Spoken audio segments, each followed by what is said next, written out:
God is good, and all the time. Yes, today is a difficult day, very difficult.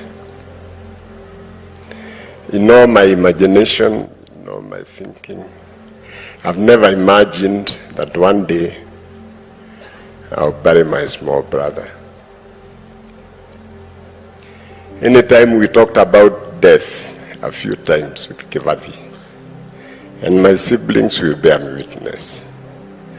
I was telling him, Kibathi, when I die, I want to be buried in 24 hours. And I meant it.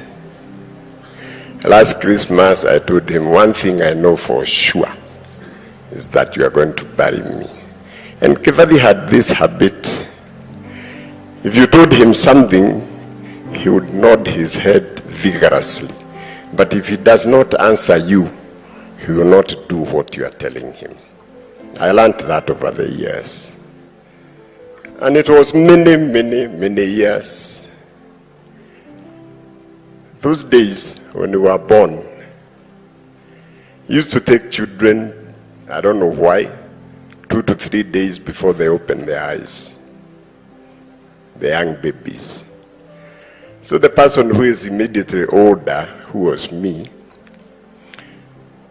our mom would tell us, you sit here with the baby, the minute he opens his eyes, you come and tell me. So of course I was there when he opened his eyes. And throughout our lives, I've always told him, Kibathi, the first thing you saw in this world was my face.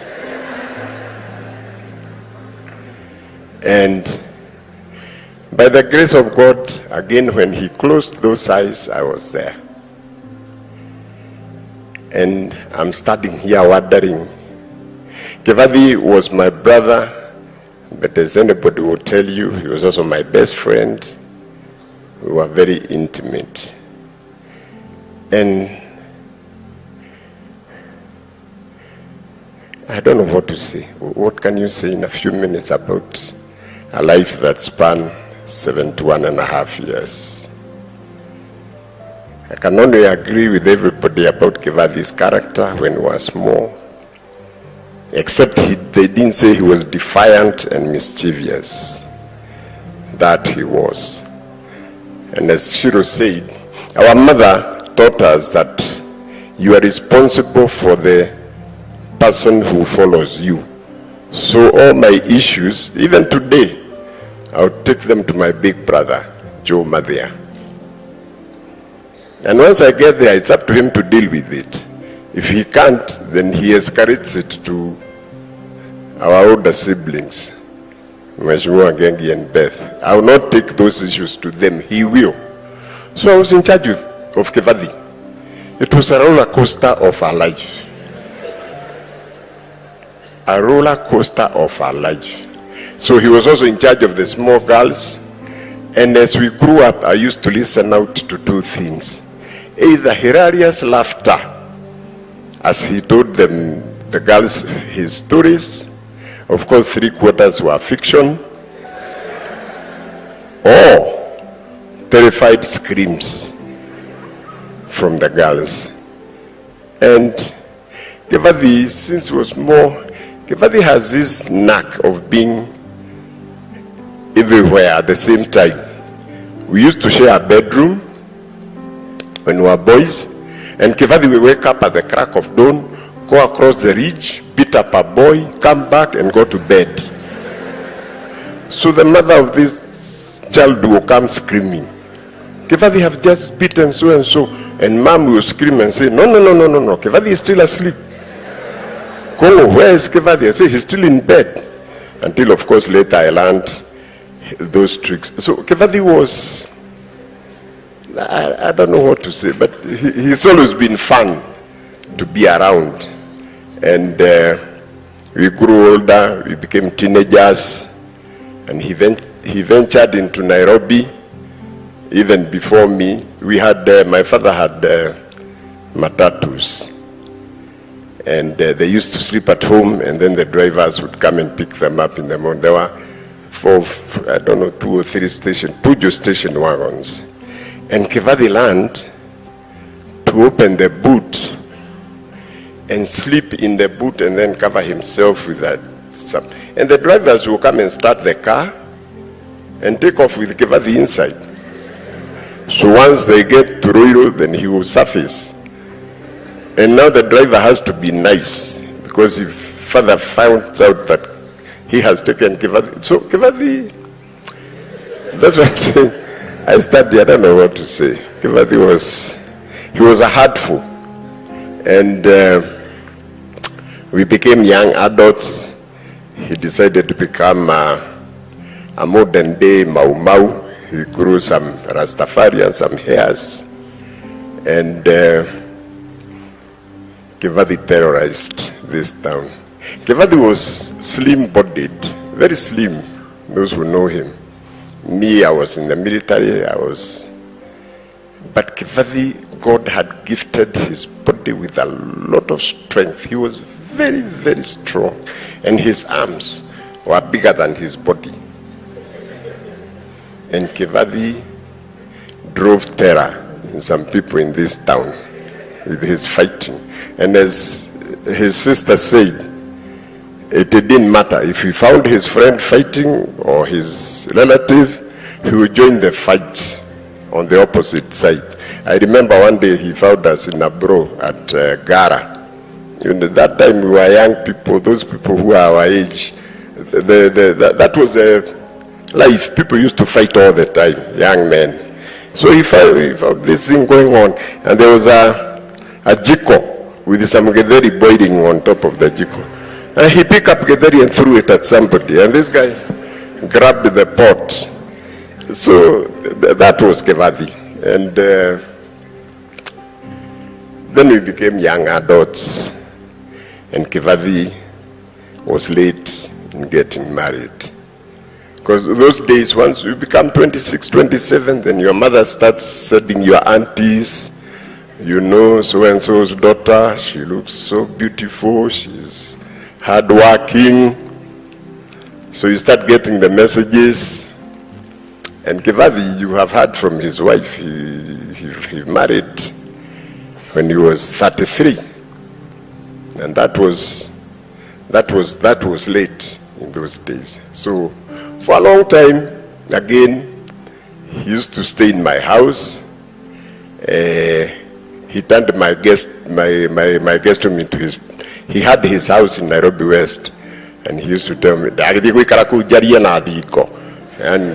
who am I going to talk to? So he was always in my house, and that's how, as Ruto explained, when he got shot, I was in the military myself, and after he took Duda out, then we met, we went to a club we used to call Chiromo, near Kepinski. I think it's where Kepinski is. And we stayed there until about 4 o'clock in the morning. Then we started hearing gunshots. And that day I was the duty officer, the military duty officer in Nairobi. And there were no phones, there were no mobiles. So I thought, Kibathi, let's go home. I find out, because my military Land Rover was in my house with my men. So we went, he had left his car there. And these guys briefed me, they told me there's an attempted coup, whatever, you are wanted in the office. So I told Kibathi, the first thing I asked him, where's your gun? And he told me, it's at home. I told Kibathi, there's a war, and the military is on the streets. It's not the police. You stay here until I come back. So me, I dressed in my uniform. I was in charge of the CBD. Then by about 10, we had neutralized whatever. And since I had not had a bath or breakfast, I decided to go home. So I went home, and my guest wing was downstairs. But as I came, my phone had not been working for 3 days. But as I got in, it rang. So I picked it up, and it was our mother. Our mother in Kibathi is another story I will tell you. She was I don't know. To our mom, Kibathi was Mwana. You know Mwana is a child until he was 50. So I picked up the phone. Hello, is mom. Kungu, Mwana. Where is the baby? So I told her, Mom, I'm the one in the military. She said, no, but I have heard your voice, so I know you are okay. Mwana. So I told her, no, he is here. He's in bed. He's asleep. Call him. I want to talk to him. So me, I opened this door. Kibathi is not there. There's nobody in bed. And I didn't want to tell Mom because I didn't want her to panic. So I told her, Kibathi has locked the door. And we came this morning. We were out until morning. So I've told them to tell them to call when he wakes up. So the next thing, I thought I'll go and check on my big brother, Gengi, because he was in he was in government that time. He was a minister. So, and we didn't know who they were targeting. So I said, let me go and check him. So I got to his house, and the minute I saw him, I could see he's panicked. He told me, Kibathi Aradhiru. What? Kibathi Aradhiru. I said, how do you know this? He had a friend called Mark Harris, an American. Then Mark Harris told me, I saw it with my own eyes. We used to call it Bunyara Road, roundabout, the current Nyayo. He told me, I saw Kibathi being shot. I said, the Air Force was in blue, our guys were in green. So I said, were they in blue or he told me in green?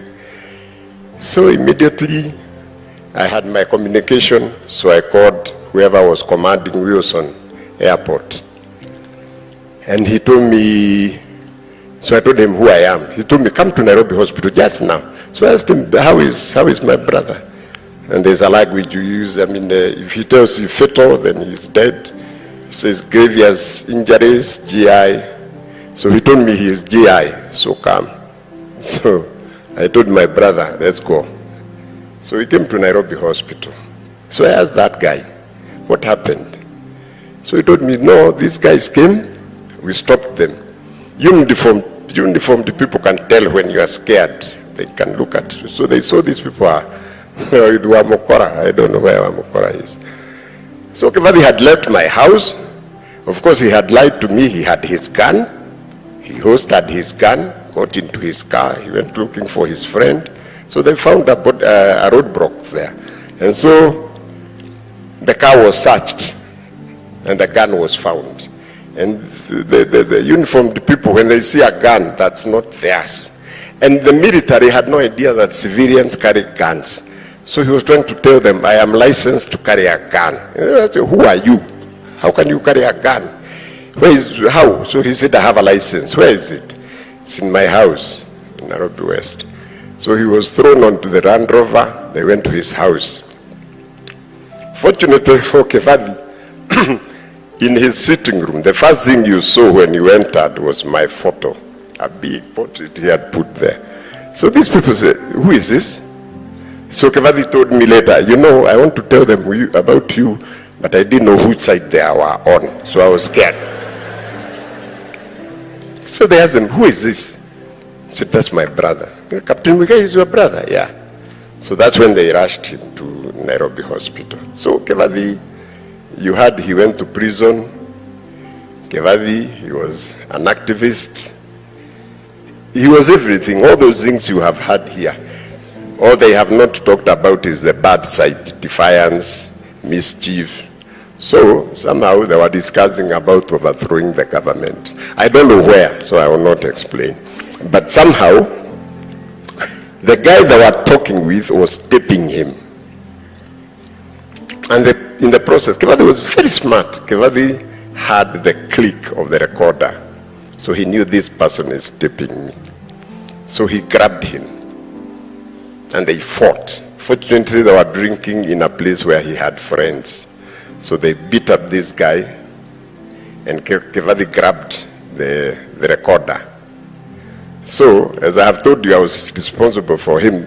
His first port of call, Kungu, I'm on the run. Now he's come to my house. I'm on the run. What is it? Government is chasing me. Within 3 hours, Kibathi was across the border in Tanzania. I said him to a friend of mine. I told him, look after that, it's my brother. So we used to talk, Kibathi, and that time, his father-in-law, Duta's father, was a very good friend of James Kenyatta'S, who was in charge of intelligence.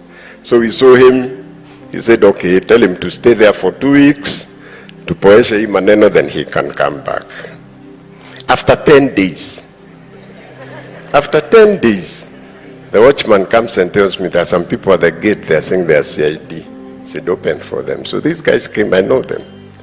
He said, oh, Captain, how are you? Mzuri sana. You know, your brother came this morning from Tanzania. We arrested him. We took him to court.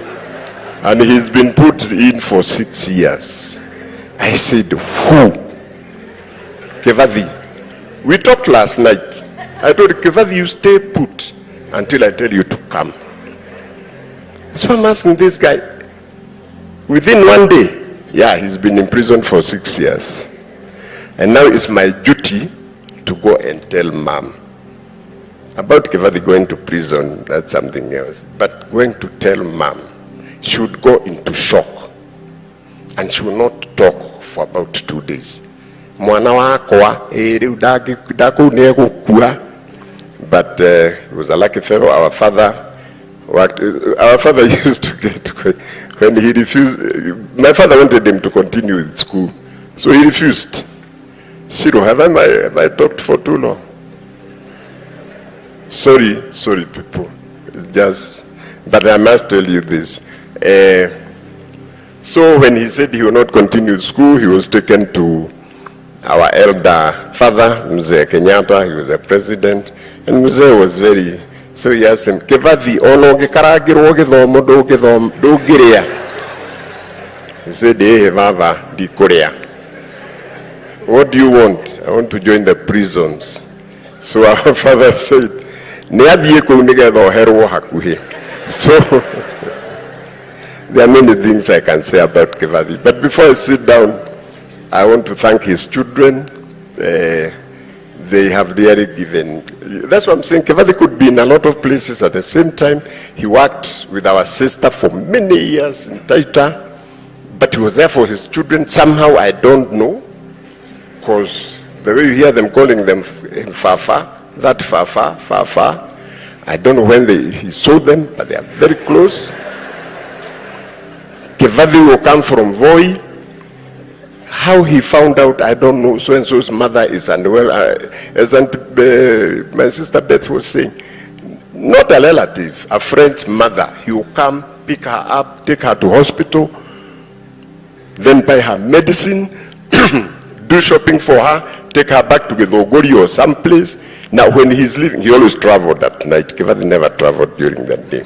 He always traveled at night. So in the evening he will call me, oh Kungu, I took so-and-so's mother to hospital. We got medicine for 3 weeks.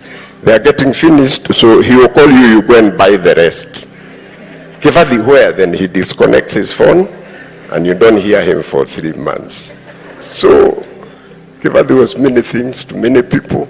All these people here, if you give them a pen and a paper, tell them to write about the man they have come to bid farewell, you'd think they have come to bid farewell to 10 people. Because everybody knows Kibathi in his own. And Duta, I must thank you. I don't know what kind of a wife you are, because I never married you, but as a mother, I must thank you. You've looked after your children. I know you said those times, and you know I was always there with you, so I know those times. But I must thank you in front of all these people for looking after those children.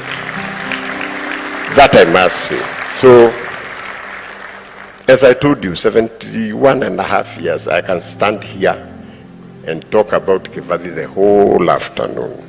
And I'm sorry if I have bored some of you, but you have to excuse me. Kibathi, go in peace. God loves you. That's why he took you. Mwana witu thie wega.